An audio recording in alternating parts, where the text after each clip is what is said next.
Hey guys, and welcome to the newest episode of Be Hero Presents the Bump Card Wrestling Podcast. I am your host, as always, Brian, and with me tonight is my tag partner, Psycho. How are you tonight, Psycho? I am doing really good. I'm getting ready to go on vacation, so always a fun time going on a cruise to the Caribbean. So I'm in good Oh yeah, spirits. over Super Bowl weekend. Yes, I'm actually going to be watching the Super Bowl on the cruise. So that'll be fun. That'll be the best Super Bowl party. No offense to yours, Brian's. You know, everyone's backing out of my Super Bowl party too. I just got off the phone with a couple other people who were supposed to be showing, and they're like, "Oh yeah, we can't because our friend's mom something or other." And it's like, okay, fine, I guess. I did not just have to deal with Glade. I did not personally back out of your. I already had this booked, so and I had no idea initially that it was actually during the Super Bowl. I knew it was during Valentine's Day, that I'd be gone, but I did not know that Super Bowl was falling on that day. So it's a 2-week cruise through Valentine's Day. We're gonna be in Puerto Rico on Valentine's, so yeah, we leave. Well, it's not 2-week, but it's 7 days, and we leave. So I fly to Florida to Fort Lauderdale on Saturday, then Sunday, is the 11th. So it's a 7-day cruise. So it goes across Valentine's Day.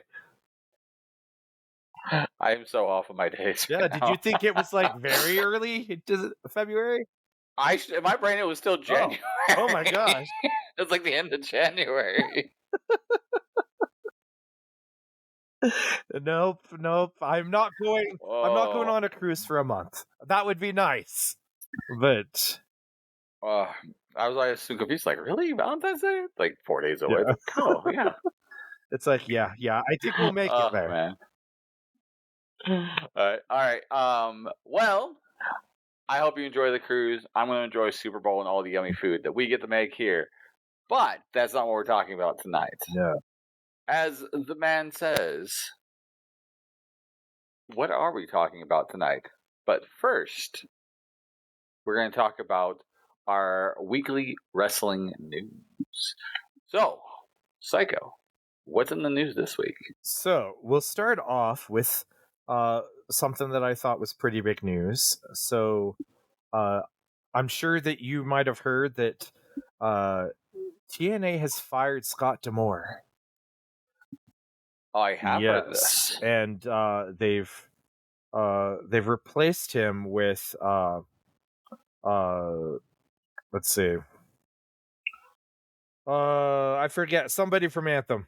I know that, so but he was replaced, and so they're going in Crono or something like that. Start with a C. Yeah, that sounds like maybe. I know I had it here, but this story does not say. But anyway, yeah, they've replaced Scott D'Amore, who's been with TNA off and on forever, and was manager of Team Canada. Yeah, manager of Team Canada. He had on-screen roles, of course, but he was also one of the guys that was really responsible for bringing the TNA name back.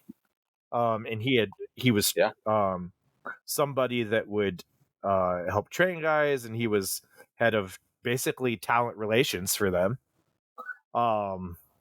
And we got to do a seminar with, Scott D'Amore came out and to DCW a couple years ago, I want to say. Yes, it was just before the 3rd anniversary show. So, and really cool guy, I thought. But yeah, replacing him and going in a different direction.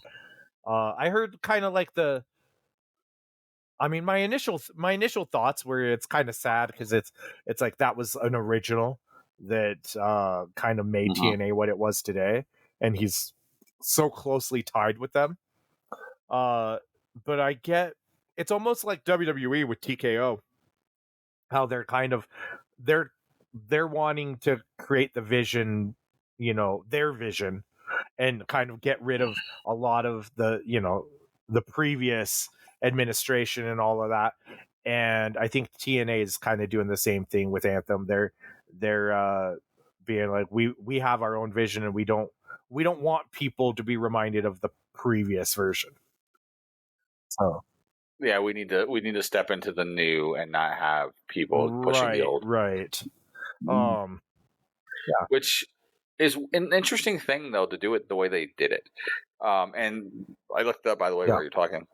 It's Anthony Saccone is his name, and he's from Anthem, and he's got a business back end, like a business background on it, but it sounds like they're going to be leaning on the creative members to help with booking. So like Gail Kim and Tommy Dreamer and Billy or Bubba Ray, those people will be leading into that. But it's interesting that they went letting Scotty go instead of keeping Scotty there, but having him step down from the role into a booking role.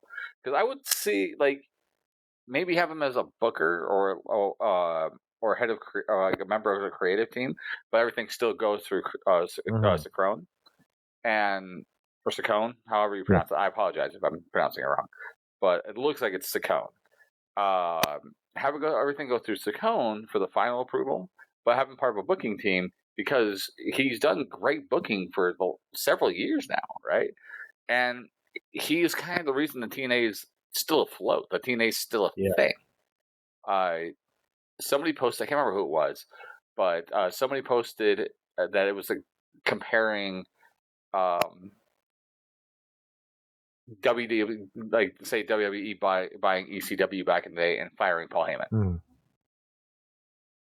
And that's what their comparative was. And a lot of people, a lot of members of the roster for TNA have obviously talked about condolences for him losing his job, memories of him, memories of Scotty in general, and then like, oh, I'm going to stay off social media for a while because I have nothing good to say, yada yada yada.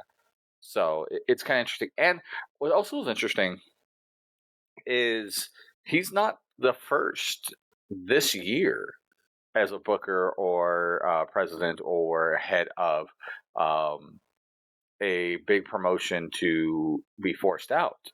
Just recently, was it New Japan, I believe? Their president was just forced out and forced retired is what they called it. They used to let go. Similarly, and of course Vince, but Vince is really just out completely with everything. So it's kind of an interesting time for being a promoter in wrestling. Specifically like the booker, right? Because promoters and bookers are often the same, but not always the same people. And Scotty was kind of more the booker in this scenario. So watch out, Solo. Yeah, it's like it's going around. Maybe I'll come back and take his spot. I'm just kidding. I mean, Manny's got ties with Scotty. Right? Maybe Scotty ends up coming to start booking for us. Yeah, that'd be interesting. I agree with you though that it's interesting that he was fired and not repositioned to a different position in the company. And so that makes me think that they didn't like his vision, or what he was doing, and they wanted to go in a completely different direction. And maybe, who knows? Maybe Scott D'Amore, felt like if he was moved to a different position, it would be like a demotion. So he chose to walk. Who knows? I'm sure we'll hear more on that as it develops. I don't think he signed an NDA, so I think we might hear some stories. So kind of shifting gears there on. I'm going to create, by the way, just a side tangent. I'm totally going to create a new faction once TMI is gone. I'm going to figure out an acronym for it, but it's going to be called NDA. Yes. Dude, I'm surprised somebody hasn't worked that into a stable already. Kind of like the right to censor, is a play on the PTC, the Parent Television Council or whatever. Or no, the Parent Teacher Council. Oh, I forget what it stood for. But yeah, somebody needs to come up with a stable called NDA, or I'm NDA. surprised either they haven't come up with a stable for NDA or they haven't like named a finishing move the NDA. You know, it's like it's right there. It's like somebody has to use that because it's the hot topic nowadays. He hit him with the career ender. He hit him with the NDA. And that's the last you hear of him. Come on, it writes itself. Oh my gosh. See, maybe you know what? I don't have actually. I'm dibbing that right now. I don't have an actual name for my finish. I'm calling that the NDA. The NDA, and I'm a CEO. Oh so. my gosh! There you go. You're welcome. Thank you, Psycho. You're welcome. See, there's my audition for the DCW booking committee. Oh my. Well, you know, once we outs Solo exactly, there, right? You know, since it's going it's around. a matter of time. It's only a matter of time. I hope you listen to this. Anyhow, was there any other news going on this week? The one thing, because we kind of touched on the developing story with the whole Vince McMahon allegations and everything. There's another side of it. Did you hear that Mr. Laurinaitis, Johnny Laurinaitis, he's made a statement that he's basically turning on Vince. Have you heard this? No, but no surprise. He's basically saying that he was a victim of Vince McMahon as well, and that his defense is basically that Vince McMahon forced him to do these things, you know, and that he's not, you know, that he's not guilty of it, you know, and that he was also a victim. And so it sounds to me like if this does go like the criminal path or anything, that he'll take a plea deal to testify against Vince. Oh yeah, 100%. 100%. And with how cancel culture is, it's going to eventually, before the end of the year, at least start criminal proceedings. Like, there's no doubt in my mind. Right. Well, did you hear the feds basically they raided Vince's house? Did you hear about that? Mm-hmm. Yeah. So, and they like took his cell phone and things like that. So who knows? You know, I see that this is going to go to a criminal case as well, because the feds will pick up on it, especially if there's other victims that are coming forward, which Ms. Grant's attorney has said that she's getting people wanting to tell their side of the story too, and other victims. So this is just the beginning on this case. Yep. And traditionally, a sexual harassment lawsuit of this variety or sexual allegations, sexual allegations like this are usually state level or like county level, right? But due to the nature of what the WWE is and all the travel, these incidents would have happened in multiple states and probably out of the country. So as such, this is why it's a federal matter now. And so not only could Vince be going to jail, allegedly, for everything that happened, but he can be going to big boy jail. Yeah, I bet you the feds are like, you know, they're still probably upset about the whole steroid trial and everything. And they're probably like, this time we got him. Yeah. This time we got him. And Jerry McDevitt has retired, so he can't defend Vince anymore unless he comes out of retirement. Oh my gosh.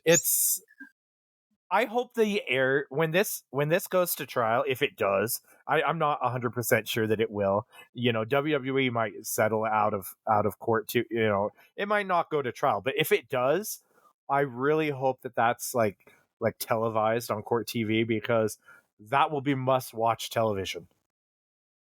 Like, oh my gosh, like the most interesting storyline that Vince McMahon has been in years. Yes. Yeah, I hadn't heard that he got raided yet, but that's just insane. Yeah. Sticking on this too, you heard that Brock was taken off the cover for 2K24. Yes. Not surprised. And there's actually a push right now to get him taken out of said game. Yeah, I know that there's also I know there's talks of trying to eliminate Vince from scrubbing him from, their history, basically like they did with the Benoit. But I don't know how you do that. It's totally different. Like, I mean, one, that's like literally scrubbing out 90% of the Attitude Era. Steve Austin, and Steve Austin would be like, well, there goes my career, because we can't show anything. And even before that, before the Attitude Era, when he was commentary, good. Like, I don't think you can. Like, you have to essentially not air WrestleMania 1 through 10, 1 through 8. When he was doing commentary. Well, I mean, they could take his voice out. I guess kind of like how they did to Jesse Ventura when he had the royalty case. They would air it, and it would just be silence when Jesse was talking, which has always been weird. Maybe they'll dub it and put Corey Graves over Vince McMahon's voice. Yeah. When WrestleMania 3, when Vince McMahon, announces Aretha Franklin, says, "Welcome to WrestleMania 3," and then Miss Aretha Franklin. They should just overdub him when he's doing that. Say, "Indeed." It's Kai Tai reference for those that weren't old enough for that. But anyhow, let's go ahead and move on from this. Yes. Is there any other news before we get into our topic for the night? I think that was the biggest news that I saw. So tying into this most recent news, specifically dealing with the allegations, there is a massive rumor. Actually, you know what? I'm going to save this till after. I think after. So our topic for tonight is actually the WWE WrestleMania 40 press conference they did in Las Vegas. And first of all, let me just say, if you haven't got to watch it, I think it's an hour long. It's an hour. And I'm not gonna lie, I skipped past like the vignettes and stuff, and I just went to the important parts. But go watch it because it was actually quite enjoyable for it because of the kickoff style stuff they did, where they had Cole, Pat McAfee, CM Punk, yes, doing commentary stuff, and Big E Langston was there, yes, which was nice to see him. And first off, did you see the like full on Tony Stark level arm brace that they had to put on the Punk? I did. That thing was massive. Like, I didn't realize how bad that whole thing was with his arm. Not that I've ever torn a tricep, but it was a whole thing, and he still was trying to move it and swing it. He almost hit like Big E like 4 times. He should just keep wrestling though, and use it as like Cowboy Bob Orton used to use, the cast, and he would never heal. Yeah, that should be Punk's thing. So before we go into the actual press conference itself, let me just say I kind of liked the spectacle that they did with this. That was more quite than a crowd, traditional too. program. Yeah, they said it was 5,000 people, so like an AEW show. And I don't know if they sold tickets for that or how they did that. If they sold tickets for that, WWE is hot to get that many people just to watch, for an hour of watching them, do interviews, basically. That's impressive. And they filled that place up too. Like, and that was the T-Mobile Arena, which was where they did the most recent AEW show they did in Vegas. I can't think of the name of it. It was in May last year. I can't remember what show it was. May. And I only know that because my wife and I were on vacation that same weekend. Double or Nothing? And I think that was Double or Nothing. That makes sense for Vegas. But, yeah. And Double or Nothing wasn't filled up like that was. Yeah. It was impressive to see how well they filled that up for ostensibly an hour. I would assume, I assume, right, that they may have cleared some things out and also gave people something else, like did like main event or something like that too, or maybe a house show at the time. I don't know. I didn't see a I could ring, see them. I didn't so either. there was no matches that I know of. But that would be, I'm not gonna say a waste, but a missed opportunity, I think, for doing other stuff there, because you're renting out the T-Mobile Arena, which is not the MGM, which it ain't cheap, and being able to do that for what would ostensibly be an hour, unless they're also doing like an all access thing or something like that too, which they might have. It just seems like a waste for the money for it. That being If they said, sold, if it counterbalanced yeah, that sale, like, I don't know. But it was a great spectacle. Yeah, and they said that they just announced it like a week previous. So to get that kind of a crowd in a week's notice, I mean, maybe, gosh, like maybe they had a little bit more of a heads up that something was going to be happening there, but I don't know. That's just amazing. And over, like, just before the Super Bowl too, like on a Thursday before the Super Bowl, of which is happening this weekend across the street pretty much. So impressive is all I got to say about that. Yeah. And again, like, I liked everything about it. Like the spectacle they did with it, the cinematography, like the whole direction they did for it, because it felt big, it felt important, right? It doesn't feel like the normal press conferences that they do up their pay-per-views, or like the ones AEW does up their pay-per-views, which feels like a sports press conference, which in those aspects they kind of fit what they're doing. But this was like a boxing press conference for like a weigh-in. Yes, 100% is what it felt like, but with the wrestling spin on it, and I enjoyed the hell out of it. Yeah. I hope this isn't the only one we do this. Like, I think it should go for WrestleMania to make it feel that big. But I hope next year we do another one. Yeah, it's definitely, it almost kind of reminds me of the Attitude Era. They used to do kind of things like this during the Attitude Era, and yeah, it was kind of it's a nice change of pace from how they usually present these things. Well, back in the Attitude Era, they just did everything inside of Tim White's bar. Oh yeah, for the APA. If there was a bar to be destroyed, it was Tim White's.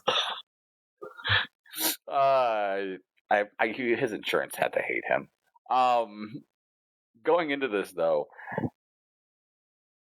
I loved the promos and everything going with it, but I loved The Rock in this. I think he did exactly what he needed to do to push the story to the next level of what it needed to do.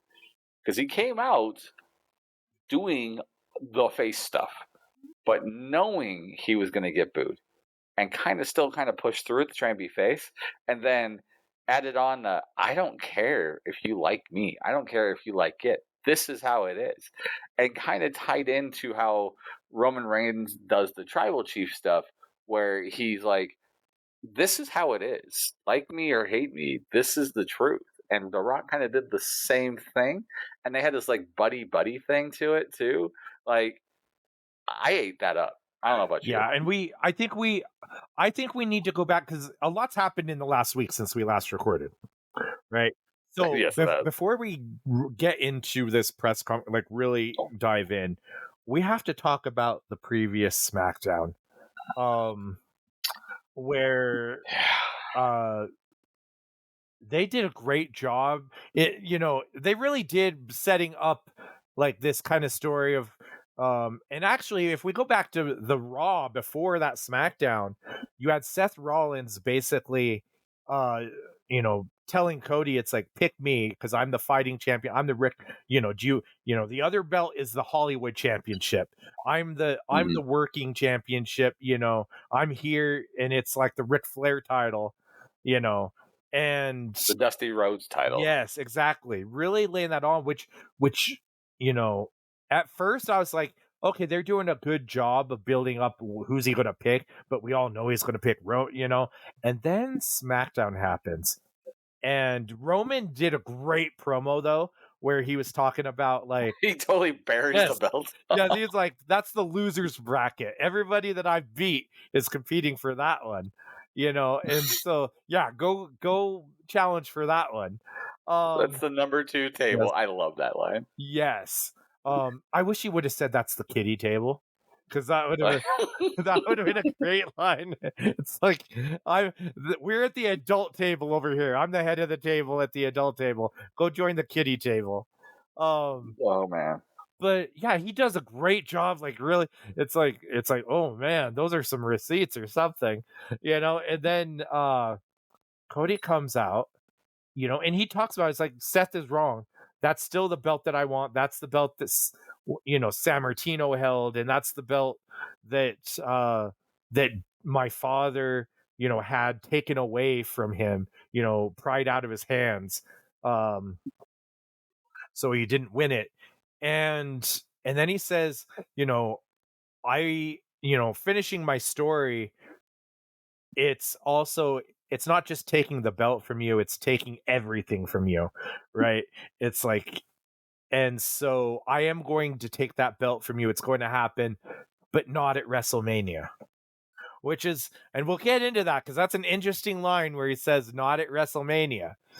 And then he says, I've been taking counsel, from lots of people and including somebody that knows you very well. And then the Rock's music hits. And the crowd cheers at first. They're happy to see The Rock, right? Because it's in Birmingham, Alabama, and The Rock usually doesn't make Birmingham, Alabama, for appearance. So he comes out, and they just, he hugs Cody, and Cody basically, Rock whispers in Cody's ear, and Cody steps aside, and Rock and Roman do a face-off, and it's all intense.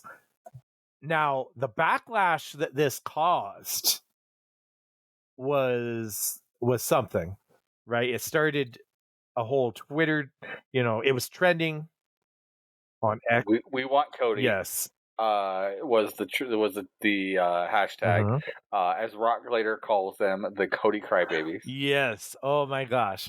So they're doing all of that. The crowd is not happy. They're not happy that because of how it happened. I feel like more than anything, because yes, they wanted Cody to face for that belt. We were telling that story for what, the last year and a half, right? 2 years, whatever, 2 years, right? And so they're telling this story, and we're finally like ready for it, ready for him to get his moment. And then he steps aside. It didn't make sense at the time. And I think that was my biggest issue with it. And I was all prepared to rant on that. I'll kind of give you my mindset there. I was like, it'd be one thing if Rock had won the Rumble. If Rock entered and won the Rumble, we could, I don't think it would have had as much of a backlash. It still would have had a backlash, but it wouldn't have had as much of a backlash. I think the part that a lot of people were upset about was Cody was like, this is what I've been fighting for, and when he won the Rumble, he was not looking at Seth, he was looking just at Roman, and it was all intense. And then he's like, yeah, I'm going to step aside, Rock talked me into it basically. And it was like, wait a minute, what? It's like, we got behind you, and Roman called that other title the losers bracket, and you're going to go challenge for that? Maybe Roman's right. It's like, how do you get behind somebody that basically, is going for the consolation prize? And it didn't make sense how they told that story. Now, depending on, what you hear, I've heard parts that when Rock signed to be on the board of directors, this was part of the deal. That he was, but they didn't tell Triple H and everything. That's one thing that I heard, is that part of the deal was that Rock was going to face Roman Reigns at this year's WrestleMania. Dave Meltzer from Wrestling Observer, has stated that Triple H was in the room when Rock signed, so he knew about the whole thing. Okay. But other people have also mentioned that he didn't know until WrestleMania like WrestleMania was over. So it's kind of been back and forth. Or you mean Royal Rumble? Royal Rumble, excuse me. Yes, Royal Rumble. So it's kind of been back and forth on when Triple H knew. That being said, I think after the Rumble, everything had to change. A lot of this has changed on the fly due to Seth's injury. Or not Seth's injury, excuse me, CM Punk's injury. Right. That changed everything. I think Punk had a bigger role involved in a bunch of this. And as such, it kind of had to change a bunch of things in motion, right? A lot of people have been wanting, for 3 years now, Roman and The Rock at WrestleMania. And now we're getting it, quote unquote, and it feels like wrong timing. Yep. Ish. Which I think is the magic sauce on this thing that people have not realized. So I'll come back to that in a minute when we get back into the press conference. But going back to the promos, right? So over the weekend, this last weekend, so much crap on The Rock and so much stuff on WWE. And it did a fantastic job at what I was alluding to earlier, and that was distracting everybody from the WWE or the McMahon scandal, right? Fantastic job at that. We should remember what a horrible situation is going on with this and everything that's happening. But it did distract, right? Especially on, the social medias. Like, everyone's on the We Want Cody, or, there's even Rock and Roman thing. They're not 50-50. It's like 20-80 on We Want Cody at the 80 and Rock and Roman at 20.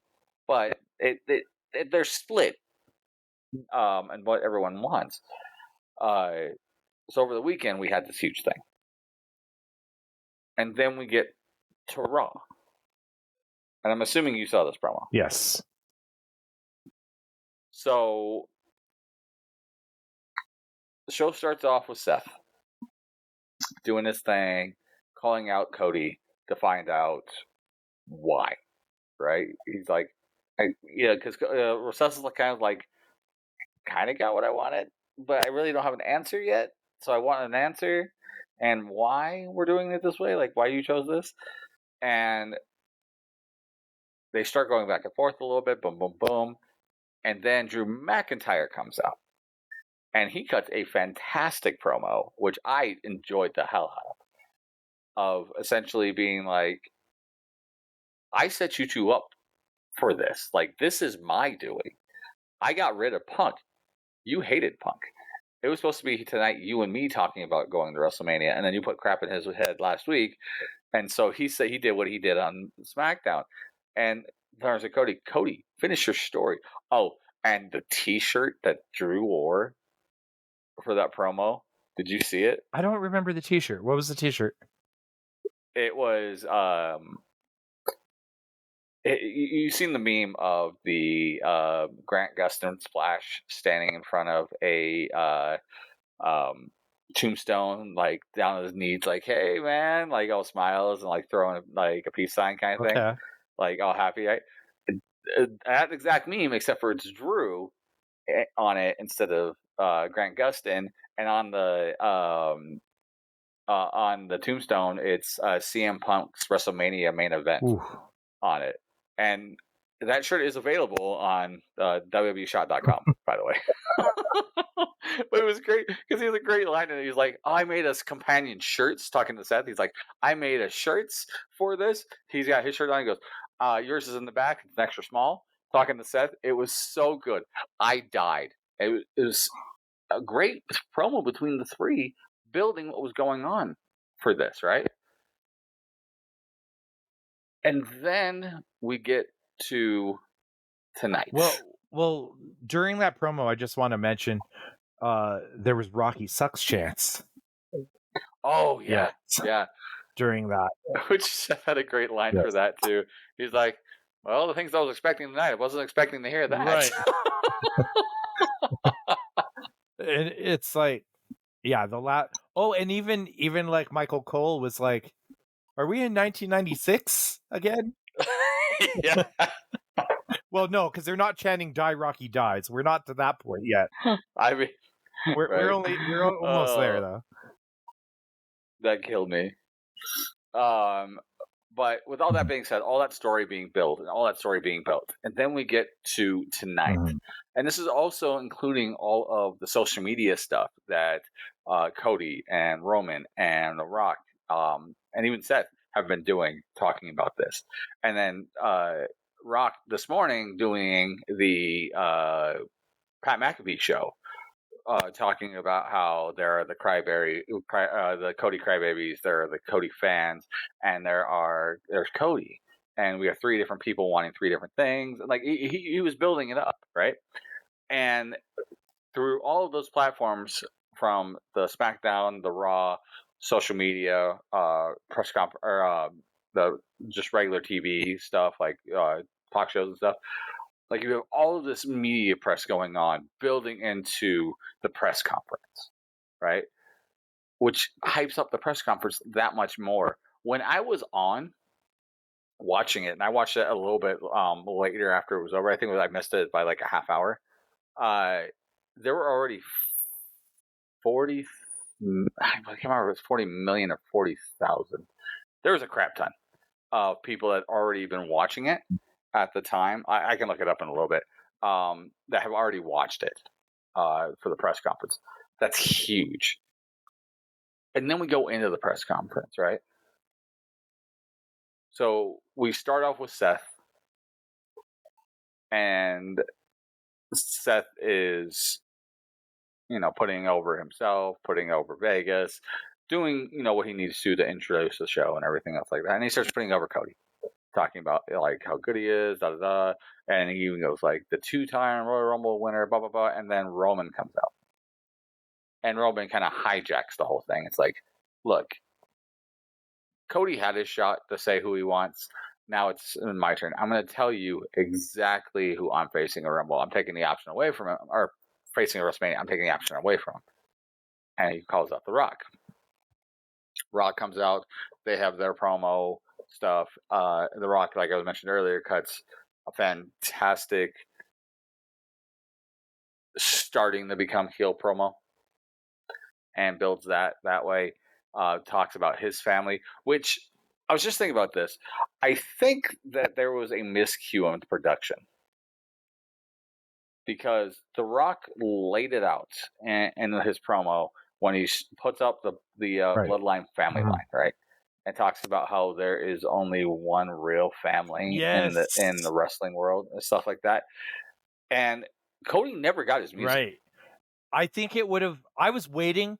By the way, when you said, there's only one true, wrestling family, royal family, I was waiting for the music to hit where it's like there's more than one royal family and wrestling. Like, Yeah, I was too. It's like, oh, that's the cue, and it did look like Rock was kind of like, waiting basically killing time and waiting for it to hit, and then it didn't, and Cody interrupts. He's like, wait.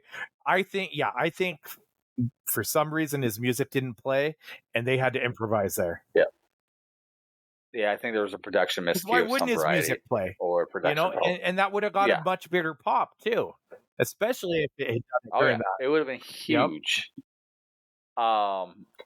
I also loved it during The Rock's promo when they started doing the "what" chant to him, and he purposely paused to let them do what when he would start saying things.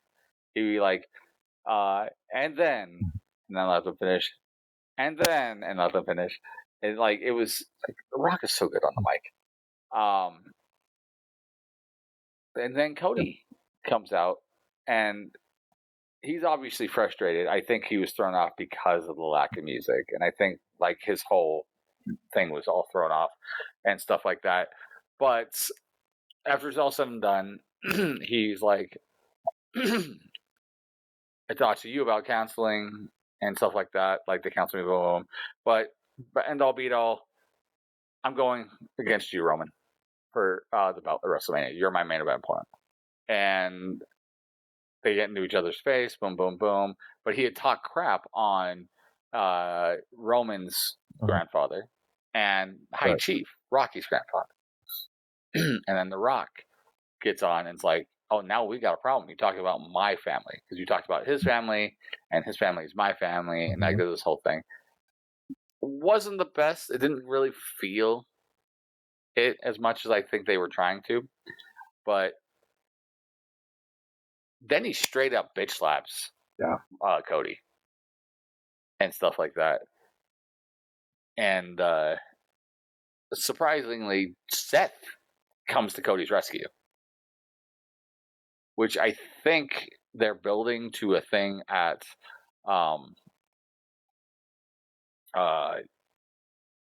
Elimination Chamber. Because why wouldn't they at this point? Or at minimum, like a Raw or SmackDown. I don't know. I still heard that Roman's not making Elimination Chamber. So, I mean, that can always change.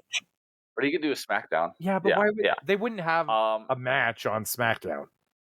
You know, like I see it more like, oh, they kind of, I don't know, they kind of played it up like basically the whole wrestling. It actually reminded me of when the night after the Raw after WrestleMania in 1998, when Mike Tyson was in the ring with and Steve Austin came out and they got him a pull apart, and Vince was like, "You ruined it, Austin. You ruined it." It seemed like that kind of a ruckus where it's like the WrestleMania plans are up in the air now and everything. Because Cody chose Roman, right? And I don't know if you saw this, but Triple H posted on Twitter, and said that he made his decision and Cody's going to face Roman at WrestleMania. Did you see this? Yeah, I haven't, but he kind of calls back to. He kind of says that. So after the press conference is initially over, right? They're doing the the after talk thing that they do with like before kickoff thing. And so they're doing that, and they've got Cole. Punk was great on that, by the way, and Big E, and he was so good. He's like, and it killed me. Like, you know my feelings on Punk, but I'm actually enjoying him. I'm doing this commentary bit, but you know the whole thing about real men punch each other out, like they fight, like, and then he's like straight up like, you know, there's a whole lot of man buns there, but not a whole lot of men under them. Which is a total shot, 100% total shot at the Jungle Boy, right? Which was great. It killed me. But Big E actually was giving away the business in his stuff. Did you hear him? What did he say? I did, but remind me. Well, one, he's like, I don't know where this story is going. Are they working to a tag match now, or stuff like that? And then they kept talking about promos and like, you know, stuff like that. Triple H even does it a little bit too, where this is all for the smart marks, but he's like, Triple H even says while they're going back and forth doing this, they shoot the Triple H in the back with the new girl who's the new backstage commentary girl. I can't remember her name. Who calls him Paul? Well, they were announcing him the whole night as Paul Triple H Levesque. Levesque, yeah. And he says in his bit, he's talking about like sometimes people go in the business for themselves and stuff like that. But that right there, that whole bit, because at that time Rock and Roman are walking past, and Rock yelling at H, it's like, you better fix this, and he starts swearing at him that they have to bleep and stuff like that, and you can hear that they're also pushing this out to the crowd out there, so they hear what he actually said and stuff like that. But he's like, you better fix this or I will. On that, talking about his position on the board. I feel and slightly fear that they're pushing The Rock as the new version of the Authority in a way, or a new McMahon level thing, and have it be The Rock and Cody as a McMahon level kind of thing, which could work. but then it also reminds you of McMahon. I feel it's different though. Like Rock obviously is very different than Vince, right? As far as like he's not. Yeah. He's a very different heel too. Like and it's been a while since he's been a heel, since like his Hollywood Rock days, and stuff. And this version of Rock though, I feel like it's not the like we love to boo you type heel. This one can get real heat, I feel. Like it's basically Hogan when he turned NWO. It's basically that where the crowd has come around now, where they're tired of his same old catchphrases and everything, and so they're starting to turn on.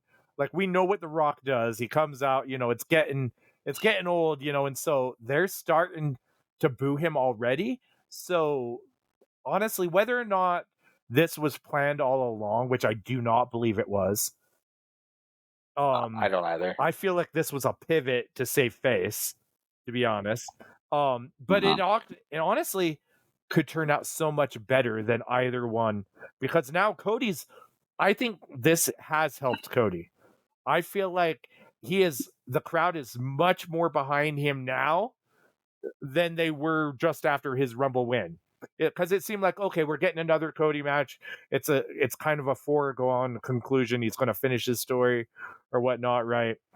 Which it's right. And everyone knew it. Like, everybody felt like they knew what WrestleMania was going to be at that point. And now there's so much uncertainty. And then with Rock, how is this going to shape up? Is Rock, siding with Roman, and so that's not happening? And maybe it is going to be Roman and Cody, and Rock's going to be in his corner, or maybe they do a tag match night one and to main event WrestleMania, and then they have the two singles match. I don't know. Or maybe you do Rock and Roman on one of the nights and Cody versus Roman the other night.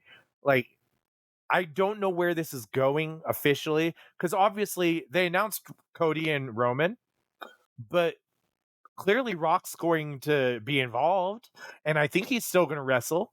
So I don't know where it goes, and that's the unpredictability that makes it exciting.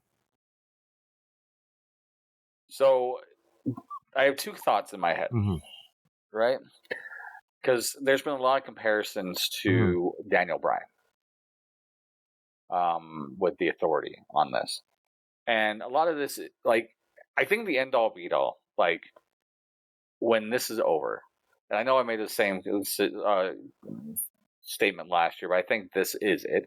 I think the end-all be-all is after WrestleMania is over, Cody's champ.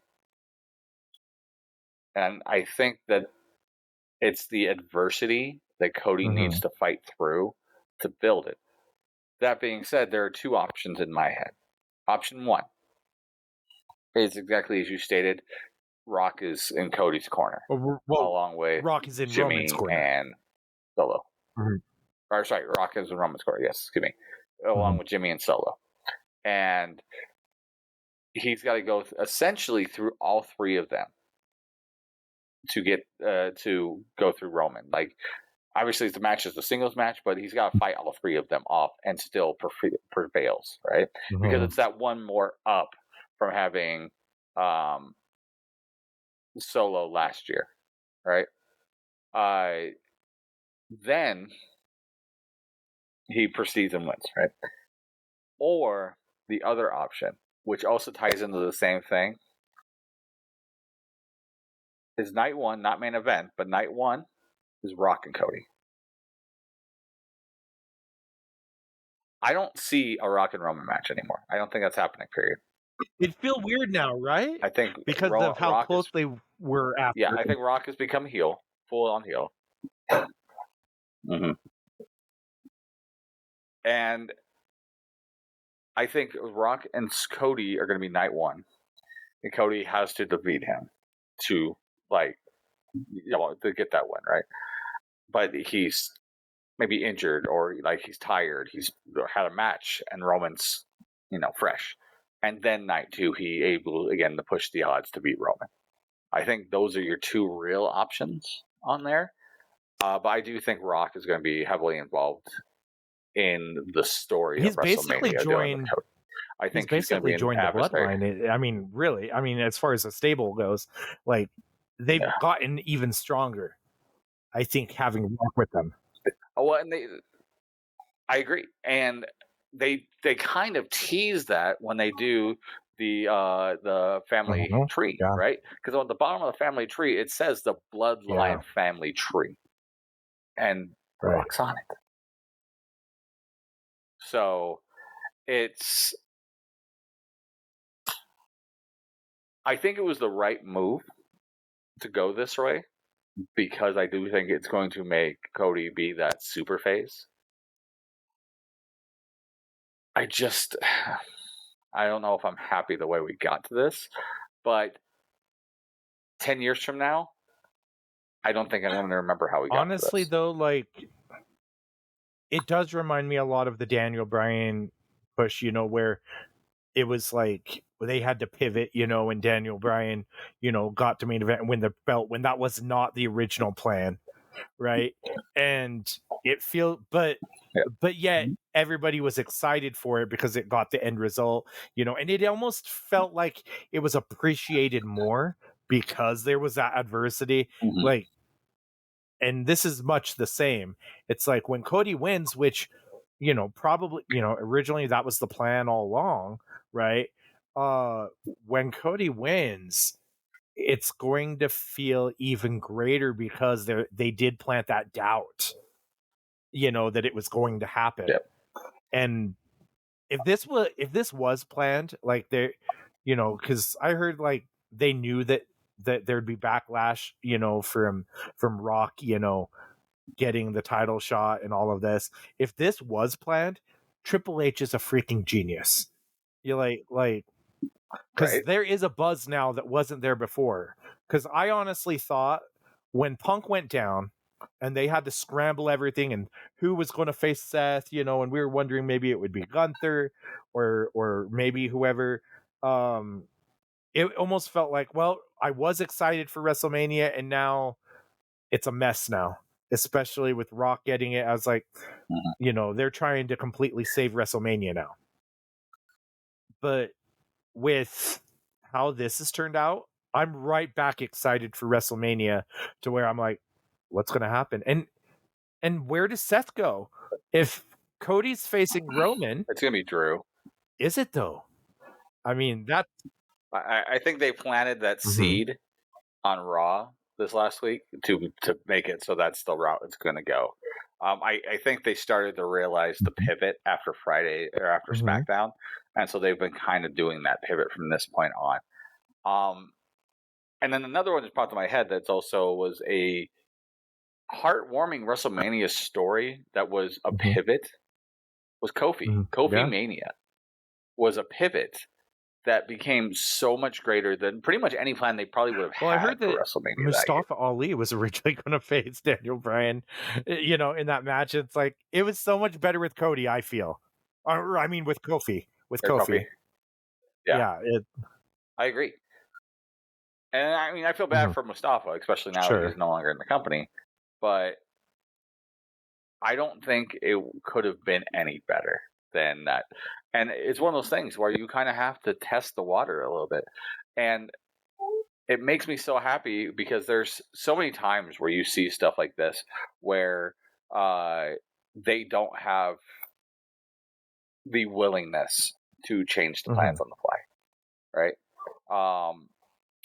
So you just have to deal with what they give you. But the ones like Daniel Bryan winning or Kofi winning that were not really the plan, but were the wants of the crowd, are always so much better, especially for WrestleMania, because WrestleMania is the rubber match, right? For whatever it is, it's the rubber match for the whole year. It's the third show in that territory before you move on to leave the crowd happy with the story that you've been telling. It's the cap, right? it's defeating Thanos at Endgame. For you've gone through this whole time, you get to that part. That's what WrestleMania is for the end of the year. And you need to have the fans go home happy. Or build to something to make it stronger. Right. You're now doing 6 days in that territory instead of 3. So you have to build it again. And that's what we got this last year for 39, building into 40. Seth said it best. This is going to be WrestleMania 40, WrestleMania XL, extra large. And it feels that way. This feels like the most important WrestleMania we have ever had. Well, it definitely feels like one. I don't know if it's the most important one ever, but it's up there because, especially coming out of the whole Vince scandal and everything like this is really, it feels like a new era, and it's Triple H has done a fantastic job with going in this direction, and I think him and The Rock being on the board of directors, I feel like our initial thoughts when he took, or at least my initial thoughts and a lot of the fans, when it looked like he was basically forcing Cody out of the main event to face Roman, a lot of people were like, he's throwing his weight around and he's basically, letting the power get to his head, and he's doing what he wants. But I feel like Rock is smart enough to know what's best for business. And that's where this pivot comes in, is that, because if it was just Rock doing what he wanted to do, there's no way he would lean into the heelish stuff. He would stay a babyface and do his thing, and that would be that. But he's making it so much better by getting, it's like, okay, the fans are booing me, I'm going to give them a reason to boo. And that's great. And he's like leaning into that thought too that you had, and a lot of the other or a lot of people have, myself included, that he's throwing his weight around. He is, as a work. Like, he's making it seem like that's what he's trying to do with the way he yelled at Triple H at the end about, you better fix it or I will. Like, that sounds like a boss who's throwing their weight around. And I am so excited. I just can't tell you how excited I am. What's really funny though is that, remember when Triple H was doing the whole authority angle and stuff, and he was like the one that was kind of throwing his weight around and all that, right? And now he's the sympathetic, like, somebody's bigger than him, that's basically forcing their will onto him, and it's just amazing to see how that's turned around. I'm whatever. When you can't think that, or you don't think that things are going to get better, or it's losing steam or whatnot, Triple H does a masterful job of rebuilding it and retooling it to where it's like, look at how many different people there are that are over right now. It's amazing. So you did not watch the rest of the press conference with like Rhea Ripley and Becky Lynch having their face off and stuff? No. That was good stuff too. Not quite on this level, but it was still, I think the Rhea Ripley and Becky Lynch face off was pretty good. Did they have anything with Bayley and Io? No, which is sad. It's like that match. Why are they snubbing Bayley? I mean, they so mentioned hard? her. They Rhea Ripley mentioned Bayley and mentioned Io. Is it Io Sky or is it Io Shirai? Io Shirai. Okay. It used to be Io Sky though, right? Yes. Okay. No. It is Io Sky right now. It used to be Io Shirai. Rhea Ripley called her Io Shirai, and so I got confused. I was like, wait a minute. That was her name in NXT. Okay, so yeah, oops. Whatever. But Becky interrupted Rhea Ripley and they were doing a great face-off, which I think that's your WrestleMania main event. I mean, not your main event, but I think that's your match for Rhea, is Becky and Rhea for WrestleMania. Oh yeah, I think I mentioned that a couple of shows back. Yeah, that was probably the plan. And then Bayley and Io. Yeah, what was interesting though? Go ahead. I was gonna say, and Bayley and Io needs to be night one's main event. It depends. Not if Rock is facing Cody on the. I don't think. I don't think that should be main event. Really? If Yeah. it's not main event, it needs to be opener. Can you imagine I'm opening? fine with that. Can you imagine Being opening opener. with Yeah. Rock and Cody? That would Yeah, be because Rock insane. needs to go take his nap. What? Oh, He's an old man. He's an old man. No, Bailey's getting snubbed like Yeah. crazy. She's not on any of the WrestleMania like right, and she won the Rumble. promo stuff. She wasn't on this. Yeah, exactly. So it's just insane how much she's getting snubbed. Yeah, it's like even when they give her a Rumble win and give her the title match at WrestleMania, it still feels like it's an afterthought. Yeah. You know what part of this press conference was kind of out of place though? Was they had Bianca Belair come out and cut a promo, and she's not in any of the title matches. I mean, officially, she's got a qualifying match, on SmackDown to be in the women's elimination chamber to go on to face Rhea, but she didn't get a face off with Rhea or anything. It was just she came out and basically, talked about her WrestleMania streak, and how she's going to be part of WrestleMania and she's going to continue have on her road to WrestleMania. And it just felt out of place because it was like, okay, why her? Because she doesn't even have a scheduled match for WrestleMania yet. I understand the Becky and Rhea thing because they're pushing that, but I think it would have been much better to give that spot to Bayley to come out and talk than Bianca Belair. As much as I love Bianca Belair, and I get that she's been a big part of WrestleMania the last 3 years, it seemed out of place because it wasn't, and we know that. I mean, I don't think she's going to be in either of the two title matches. So what match would she be in at WrestleMania? They usually don't have, a lot of extra women's matches. I imagine one. I think there's one match for Bayley that could be done. You mean Bianca? Or sorry, Bianca. That would get the crowd into it. That would be WrestleMania level for the first time of these two going against each other, and they teased it at the Rumble. Bianca and Jade Cargill. Ooh. There you go. And maybe even have that be Jade's first match. That would be big, but Jade would have to win that. And I would assume. But that would break Bianca's streak, and I don't know. They've been really pushing that she's undefeated at WrestleMania. So, I mean, but what better way to... So why I'm thinking so, what better way to push that she's undefeated and then Jade Cargill beats her? What a way to, debut at WrestleMania, right? The other thing, too, with Bianca, and I think the reason why she was even there and pushing that was to also help push her and Montez Ford's show. That's true. That makes sense because they did plug that, so that makes sense. So that's probably the reason why she was there over Bayley, which I don't know why.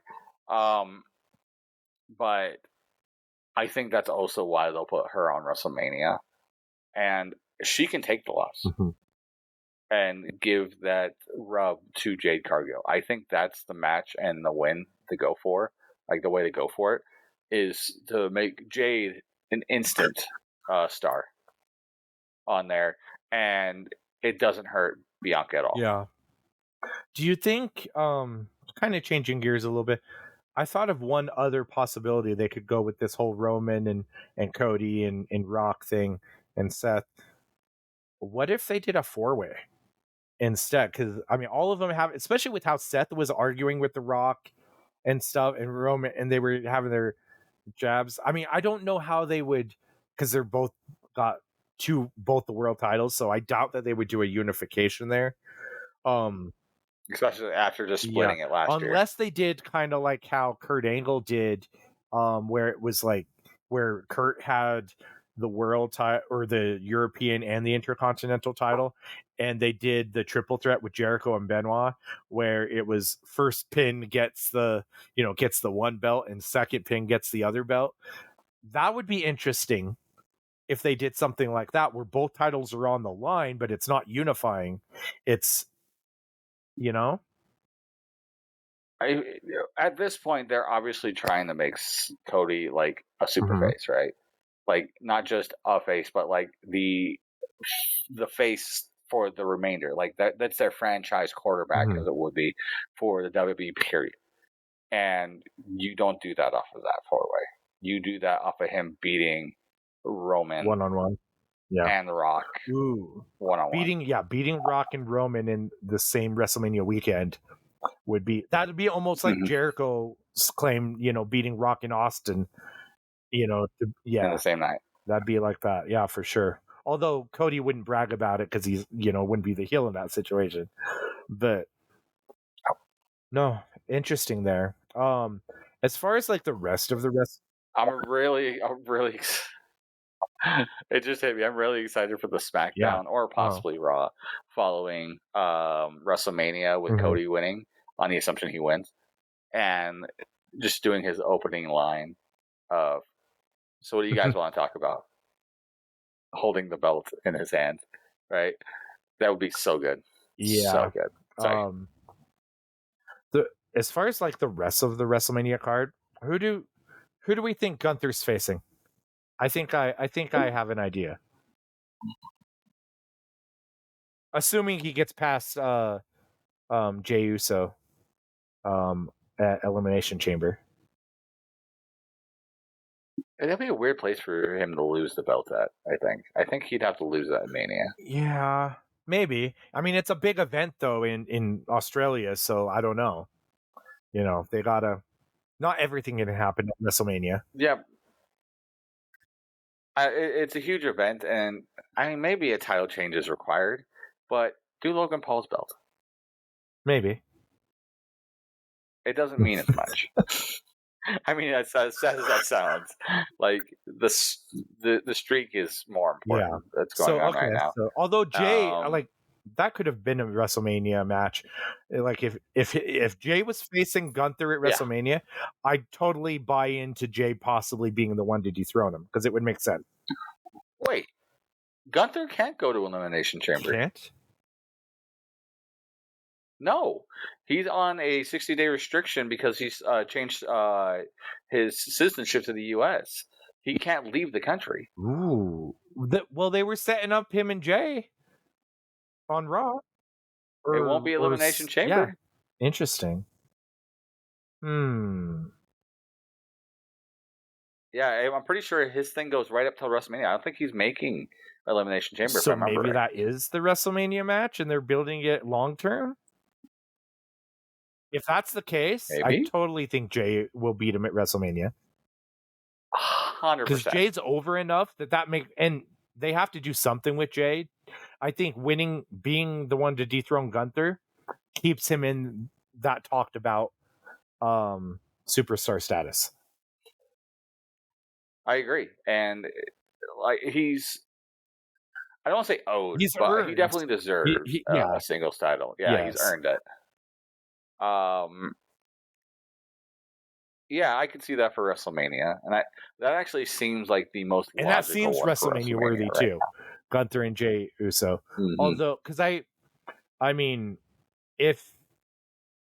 because of the whole Brock Lesnar thing, if they are having everything that he was doing being given to Braun Breaker, then technically Braun would be facing Gunther at WrestleMania. And if that's the case, I could totally see Braun being the one to beat him too, to give him that superstar push, kind of like the Jade Cargill thing. Yeah, I don't think so. I think we're not going to see Braun until after WrestleMania now. He's got a lot of story still left for him for NXT, even though he's signing up the contract there. I don't see him doing a bunch right off the bat for SmackDown. And if he did, I could see him going against Logan Paul, even though I think it should be Kevin going against Logan Paul.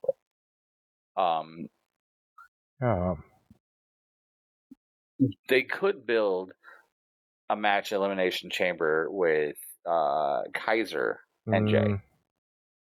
There, it's not as big, but it kind of does play in that same realm and helps build to the WrestleMania I guess match.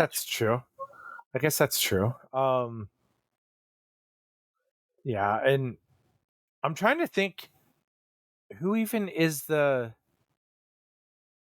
the tag champions in WWE right now? Judgment Day, that's Day. right. Yes. And it sounds like that one's probably going to end up being, I don't know.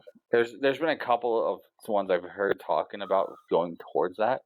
The ones currently on like the high level of that are the Creed brothers. Okay. On there, but I've also heard DIY and is Pete also Dunne aimed for that.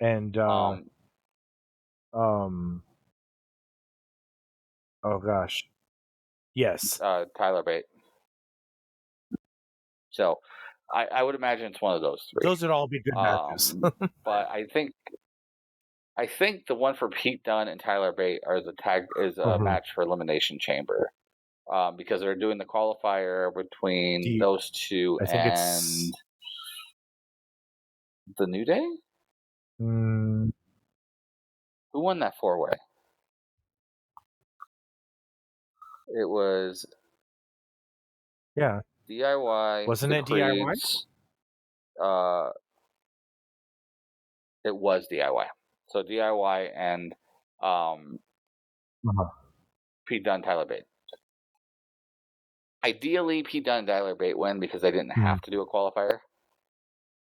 Yeah. So they'll move on for that match. And I believe that's for Elimination Chamber. But one of those three, Creed Brothers, DIY, or Pete Dunne, Tyler Bate, one of those three will definitely be facing Judgment Day for the tag titles at WrestleMania. Do you think that we get any like returning superstars wrestling at WrestleMania in like an attraction type match, or do you think The Rock's kind of the big attraction coming in? I think The Rock's going to be the big attraction. I don't know why you would do anybody else. I'm just trying to think of what other matches would go on there. What other matches fit that WrestleMania build outside of like DeAndre Battle Royal, which they'll probably put on night one. Last year they put it on SmackDown. They'll probably have that open night too. They did, but they had a full card. I think this one they'll do night 2 on it. I could see them putting it on there. I'm just trying to think what else would go on there. So 2 women's matches. If Drew doesn't face Seth, I could. If Drew doesn't face Seth, I could see Drew and Sammy. Yeah, Drew and Sammy. Ideally, Kevin and Logan Paul. Again, that'll be the ripper match where Kevin wins. What about something with probably Rey Mysterio doing his return? He probably will return. Or do you think he faces just before WrestleMania and then goes against Santino Escobar? Or Santo Escobar. If that doesn't happen at WrestleMania, that'll happen like the Monday after, or the SmackDown after, or whatever. They might throw an NXT match on there, like Dragunov against somebody who's the current champion. Only because, or possibly they might also do Trick Williams and I don't see them Carmelo doing Hayes. an NXT match at WrestleMania. Well, they have the NXT pay-per-view that following weekend. That makes more sense. Or right around that. But the Carmelo Hayes one, the Trick Williams, both of them have recently been on Raw. And Carmelo's essentially up, like as soon as this storyline with Trick Williams is over, plus they're super high on Trick Williams, I could totally see them doing that match on a WrestleMania night. more than now I'm talking it out more than Dragunov's match, because that needs to be the main event for the other pay-per-view. You know what they should totally do? That kind of still WrestleMania related, but not on that same topic there. They need to have CM Punk be on commentary for WrestleMania, I feel. I agree. Have the three of them. Have Cole, Corey Graves, and Punk. Corey Graves, and I think that CM would Punk. add a lot. I think that would be yeah, I think so too. The only other person is maybe take out Graves for Pat McAfee. Maybe.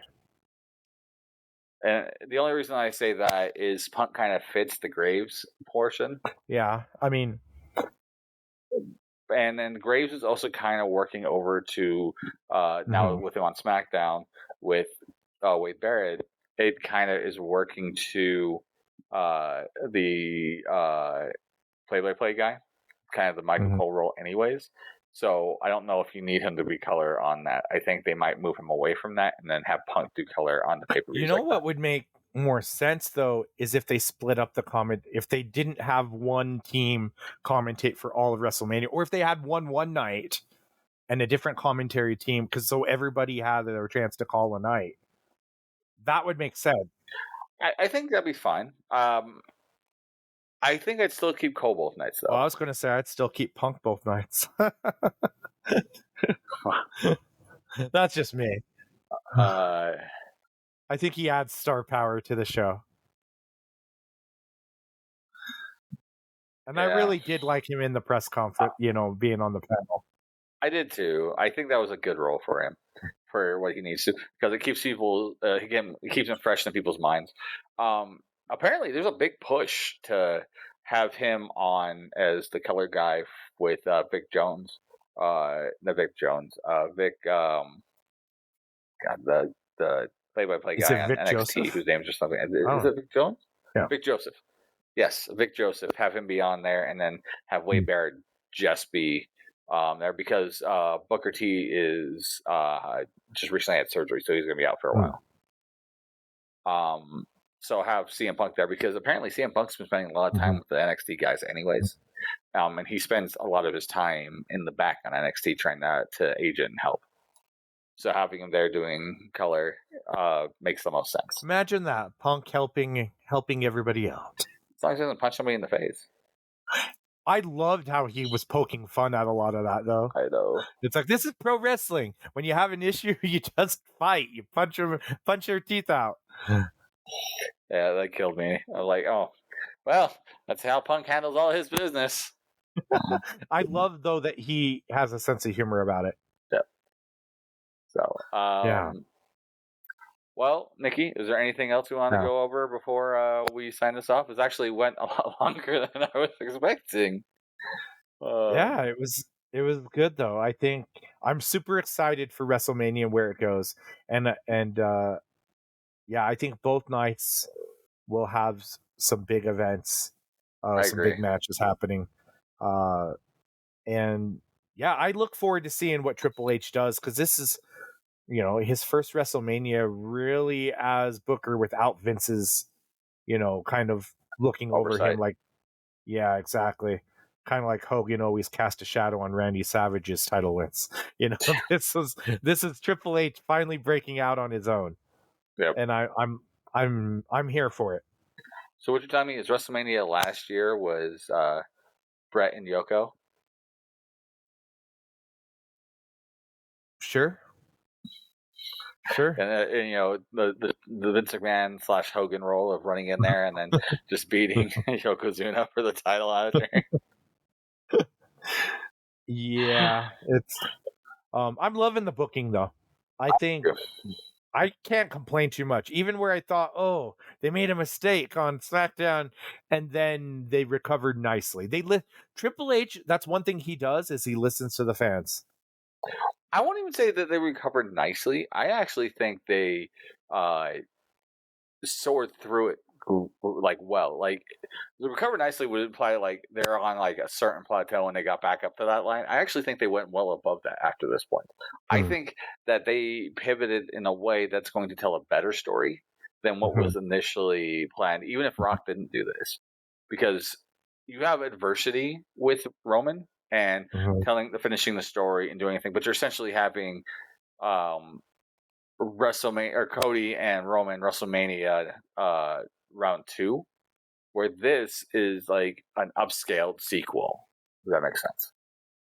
Yeah, it's the bloodline's stronger than ever too. That's what it looks like to me.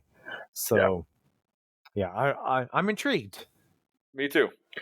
Well, guys, let us know what you think. Reach out to us on our social medias, Be Hero Media on Facebook, Instagram, Twitter, and soon to be TikTok, as well as reach out to me directly at Mike Burke DCW on at Facebook, Instagram, and TikTok, as well as on Twitter at Mike Burke Pro. You can reach out to Psycho at Psycho Wrestling. And for Devotion Championship Wrestling, we have several shows still coming up. So at the end of this month, on the 24th of February, we'll be right back up in Ogden for Kamikazes 11. I can't believe there's already been 11 Kamikazes. Jeez. On that's, again, February 24th up in Ogden. And then right back in Salt Lake City, March 9th, we will be here and having Match Madness, which I'm super excited for. We'll be having the returning QT Marshall, just recently leaving AEW. He'll be joining us for that show, as well as many others. It's going to be a fantastic show. I'm super excited for that show. So, guys, reach out to us on our social medias, Devotion Championship Wrestling on Facebook and Instagram, DCW Salt Lake City on X/Twitter, and Devotion Wrestling on TikTok to get your tickets now for any of those shows. All right, Psycho. Anything else I'm forgetting before I go? I don't think so. All right, guys. For the rest of Be Hero Presents, we have been the Bum Card Wrestling Podcast, and we are tapping out. Have a good night, guys.